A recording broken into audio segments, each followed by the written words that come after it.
Et si je te disais que tu n'es pas condamné à être la personne que tu as toujours été? Que ton passé, tes cicatrices, tes blessures, tes échecs ne définissent absolument pas ton futur? Et je sais ce que c'est que de se sentir enfermé dans cette version de soi qu'on n'aime pas vraiment, d'avoir l'impression qu'en fait on est déjà trop brisé, qu'on a trop souffert pour pouvoir un jour être épanouie et être heureuse. J'en sais vraiment quelque chose, je suis passée d'une dépression où je voulais en finir à être coach en développement personnel. Et pendant des années, j'ai vraiment cru que j'étais une personne qui était destinée à rester dans cette souffrance-là. Et en réalité, je me confortais un petit peu dedans, c'était ma zone de confort. J'avais accumulé tellement de traumatismes, de déceptions, de douleurs, et je pensais très sincèrement que je pourrais jamais être pleinement heureuse. Que certaines personnes naissent avec de la chance, qu'elles naissent fortes, qu'elles naissent confiantes, indépendantes, et que c'était juste pas mon cas. Jusqu'au jour où là j'ai compris une chose, c'est que la personne que j'étais à ce moment-là n'était juste un produit de mon passé. Mais la personne que j'allais devenir,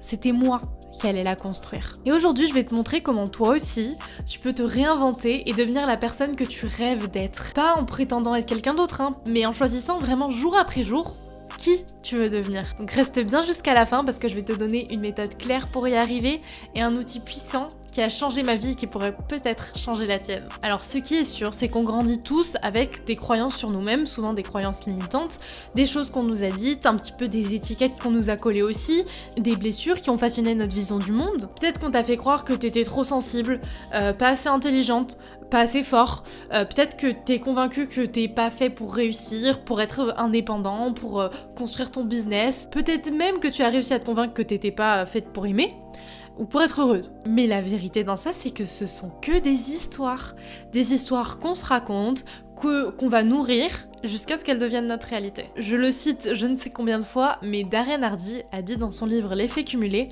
ce sont nos choix et non nos conditions de départ qui détermine notre destin. Et cette phrase-là, elle a littéralement changé ma vie. Parce que j'ai compris que, oui, j'ai un passé difficile, oui, j'ai vécu des choses dures, mais j'avais le pouvoir de choisir ce que j'allais en faire de tout ça.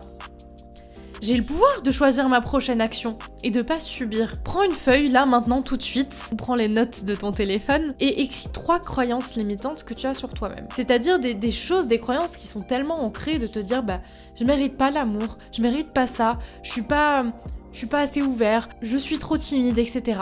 3 croyances limitantes sur toi. Et demande-toi, est-ce que c'est une vérité absolue ou c'est juste une histoire que je me raconte en réalité? Et essaye d'être le plus sincère possible et de prendre du recul sur ta situation parce que je sais à quel point c'est compliqué quand on cesse de se répéter quelque chose, de se dire non mais je suis timide, d'arriver à un stade où se dire mais en fait peut-être que si je faisais un peu de travail sur moi, je ne serais plus timide. C'est pas une étiquette, c'est pas comme dire je suis humain, c'est pas pareil, c'est pas une vérité absolue, c'est l'histoire que je me suis racontée, et c'est ce que j'ai décidé de nourrir.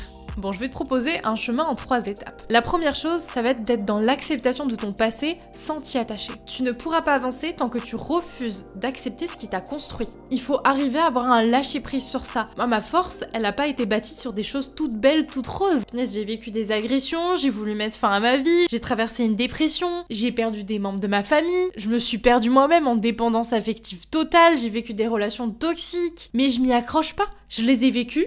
Et ça m'a permis d'être qui je suis aujourd'hui. Le but, c'est que tu puisses regarder ton passé sans le laisser définir ton futur, en fait. Et que tu puisses transformer toutes tes blessures-là que tu as en force.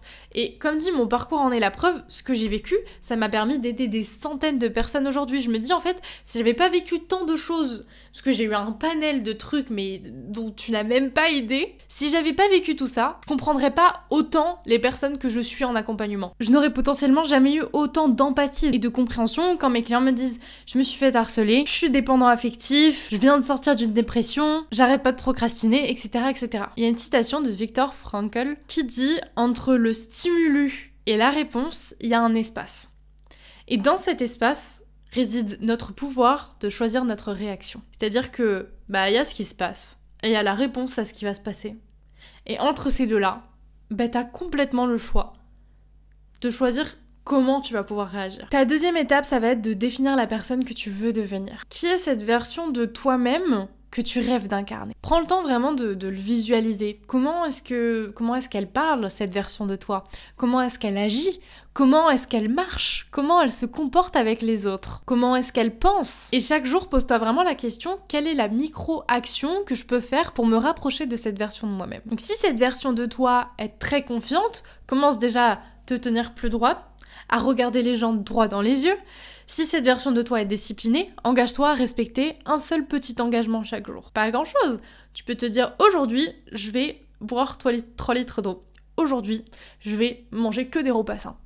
C'est des tout petites choses, mais qui vont permettre de travailler ta discipline. C'est des micro-actions qui, sur le moment, paraissent très simples, mais qui, en réalité, ont vraiment un impact. Troisième étape va être de changer ses habitudes et son environnement. On est le reflet de ce qu'on fait chaque jour et des personnes qu'on fréquente. Donc commence par une seule habitude qui t'élève, ça c'est la première chose, et éloigne-toi des environnements qui nourrissent toutes tes anciennes croyances limitantes. Toutes les personnes qui ont tendance à te rabaisser, à te répéter des discours qui te mettent mal en fait, qui te freinent. Éloigne-toi des environnements qui ne correspondent pas à la version de qui tu veux être. Je vais te donner mon propre exemple. Quand j'avais la volonté de lancer ma première entreprise, je savais que cette version de moi-même, qui était chef d'entreprise, qui était une businesswoman, je savais que son rythme de vie et dans comment elle se comportait, déjà elle consommait pas d'alcool et elle n'allait pas autant en soirée.